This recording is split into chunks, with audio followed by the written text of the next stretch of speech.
Napakamaulan ngayon, pero syempre, bagyong enteng lang yan. Ako yung senpai ng turbuhan, hindi kami papapigil. The Honda CR-V is a very important model for Honda Philippines kasi ito ang kauna-unahang crossover nila sa Pilipinas. Ito yung unang may Honda Sensing at ito rin ang unang hybrid model nila. So, ito nga bang top of the line na RS-HEV ang pinakapanalo sa lahat ng lineup? Well, titingnan natin in this comparo with the base model na V variant.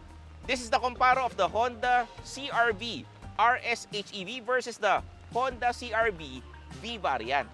So, ano gagawin nyo? Malaki na kayo. Like, subscribe, i-share, at i-post sa lahat ng mga social media platforms dahil napakarami na ngayon.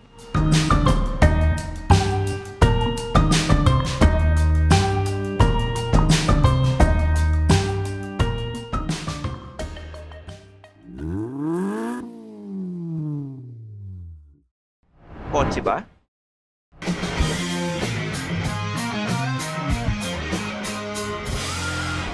Feel kotse na. Sa labas, medyo obvious ang differences, pero magulo pa rin.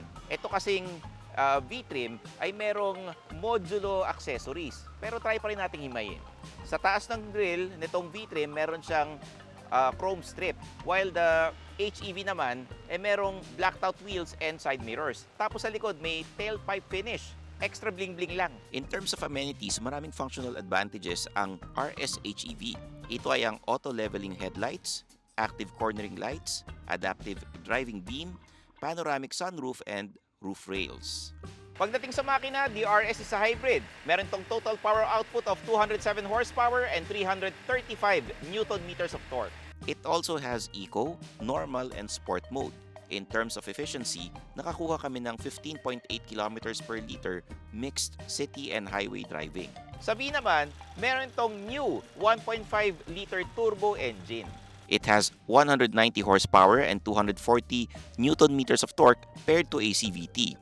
In mixed driving, pero mostly city, nakakuha ito ng 8.8 kilometers per liter. Pagdating sa interior, ang pinaka-difference nila is capacity. The RS-HEV is a 5-seater while the V-trim naman is a 7-seater. Ito ay dahil yung hybrid may battery sa likod kaya hindi nila malagyan ng seats. As for the front row, sa interior, halos same-same sila. Ang differences lang nila sa interior ay the CR-V hybrid has Bose 12-speaker sound system, smart keycard, heads-up display, and sport pedals. Pagdating sa safety, pareho silang maxed out ng Honda Sensing. Medyo may advantages lang itong RS Hybrid. It has additional 360 camera system, agile handling assist, driver attention monitor, and sensors in front and rear. Medyo makulit at maingay itong sasakyan na ito, lalo na pag maraming mga sumisingit-singit dyan sa daan. Isipin mo na lang yung mga magulang mo na kinukulit kang mag-ingat sa pagmamaneho. Speaking of safety, parte ng pagiging ligtas ang salamin ng ating sasakyan. Mamaya hindi mo pansin, may crack na pala yan na maliit. Kahit karampot lang yan, kailangan na yan palitan dahil pag umulan, pwedeng maging dahilan pa yan ng leak. Mababasa pa interior ng sasakyan mo, di inamag yan. Saan ka naman magpapalit ng salamin? Di sa original. Aguila Auto Glass. Over 7 decades na sila in the business, kaya malamang sa malamang, experts na sila sa gawain ito. Hindi lang yan. Kung in-stock ang salamin para sa sasakyan mo, magagawa nila agad yan in 2 hours or less. Huwag nang hintayin na lumala pa ang maliit na crack. Magpalit na agad dito lang sa original. Aguila Auto Glass. Pagdating sa driving, syempre malaking differences nila. Nasabi ko na kanina yung fuel efficiency, reflection nito ng karakteristik ng makina nila. Syempre sa V, it's a conventional engine, it's quiet, powerful in true Honda fashion. Yung hybrid naman, very specific sa kanyang applications.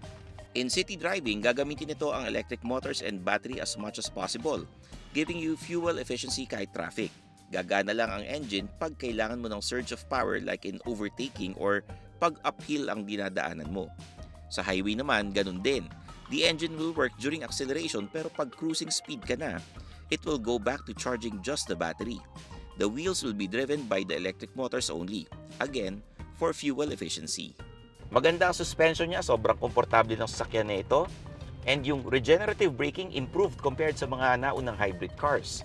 Kasi maganda yung deceleration niya, whether you're lowering gears or putting off your foot sa pedal. Isa pang napansin namin sa dalawang sasakyan ay yung cabin. Medyo rinig mo yung ingay sa labas. For a vehicle na above 2 million pesos, I expect a really quiet cabin para pwede kang makatulog, di ba? Pero huwag kang matulog habang nagdadrive. Pag pasahero ka, tsaka ka matulog. So ang tanong, sulit nga ba ang 490,000 pesos difference nitong HEV ng Honda CR-V? Ang sagot is oo. Talagang sulit na sulit to at ma-offset mo yan lalo na sa fuel na paggastos mo pag nagpapagas ka. Tapos kung ikaw ay tagalabas ng Metro Manila, sobrang sulit itong hybrid variant ng Honda CR-V. Pero kung di pa kayo ready at wala pa kayong budget, sulit na sulit din itong V variant. Kasi kahit na base model siya, napakaganda ng ride comfort at hindi kinatay sa features. So kung hindi nyo naman kailangan ng 4x4 capability, subukan nyo itong Honda CR-V V variant kasi mas maganda pa ito sa ibang mga SUV na nasa market ngayon. So there you have it. I'm your host, Stanley Chi, ang yung senpai ng Turbuhan. I-follow nyo ako sa mga social media accounts ko ha. Kita-kits tayo sa next video, dito lang sa Philcoche. Bye-bye! Thanks for watching! For the latest news, reviews, and anything you want to know about cars and car ownership, visit philcoche.com. Follow us on YouTube, Facebook, Instagram, and Spotify para hindi ka huli sa usapan. Tandaan, kotse ba? Philcoche na!